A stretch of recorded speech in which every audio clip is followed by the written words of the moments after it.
We're doing a spark plug change and a compression test on a 2000 F-150 4.6 liter engine.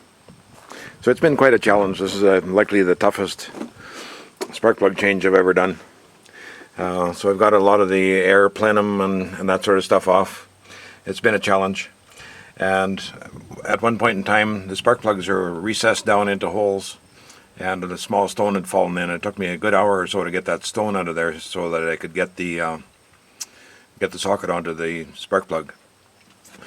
So you hear these horror stories about plugs breaking off in 5.4s and 4.6s. I was fortunate. I got all the plugs out with minimum problem, and lots of dirt down in the hole. So with the compressed air and a long blower, I was able to get that removed. Some tools really come in handy. This is what they call a wobble extension. I've got them taped with hockey tape so that I can pull on the extension and get the sockets out. It's with a little rubber grommet inside the socket. Makes it stick on there really good, which is great for lifting the spark plug out, but it could just separate. So with I'm using white hockey tape. It doesn't matter. I recommend it sooner than electrical tape. So I've got quite an assortment of little angles and different things here. They're all taped. It took all of them to get around various fuel lines and obstacles that were in the road. This here swivel ratchet was indispensable. Long blower. This thing here was I'm able to poke right down in there, whereas a short blower wouldn't have functioned for what I was trying to do. You need several little attachments for a 1/4 inch to get the bolts that hold the coils. It helped to take the wires off of the fuel injectors at the same time and give a little more access in there. One boot ripped. I was able to destroy that in the process of removing it, and I was able to get another one from Canadian Tire for about $6. They had it in stock, so that was good. Before I put the injectors back in, I'm going to check them all with the ohmmeter.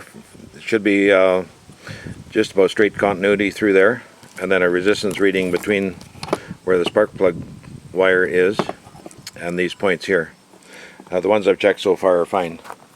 I've got this snap-on set, so I just selected the end that most match the spark plug shape. The spark plugs I'm putting in with anti-seize. So next time around, if there is one, it'll come apart really nice. So I've had a couple of these plugs in already. You can see the anti-seize on the threads. They're Autolite AP104 Platinum.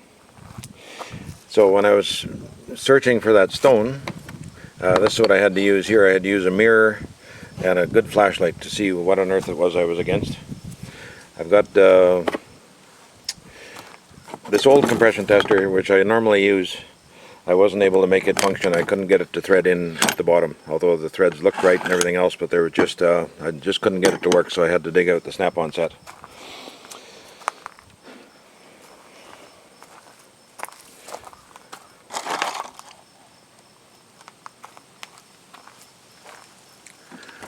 So in here I've got the battery cables back on, just for the purpose of hooking up to the starter solenoid so I can turn it over and do a compression test. The 2 cylinders I've checked so far, this is number 1 cylinder is on this side, on the passenger side. At the front is number 1, 2, 3, and 4. And then on the driver's side, it's from the front, it's 5, 6, 7, and 8, if that matters any. I'm going to check the plugs. They're new out of the box. I'm not sure what they're gapped.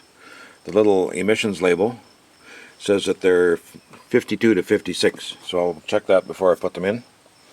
So here's this snap-on gauge. I've got the battery hooked up, and I've bypassing the whole electrical system with this starter switch here. So the number 5 and number 6 cylinder were right around the 150 psi, and number 6 was the one that the code reader said the problem was at. It called a misfire on cylinder number 6. So the compression is good, so if I still have a problem after, it's possible that it's the fuel injector. So we'll give this thing a whirl here. I've got got it hooked into cylinder number 7. The 2 previous cylinders were roughly 150.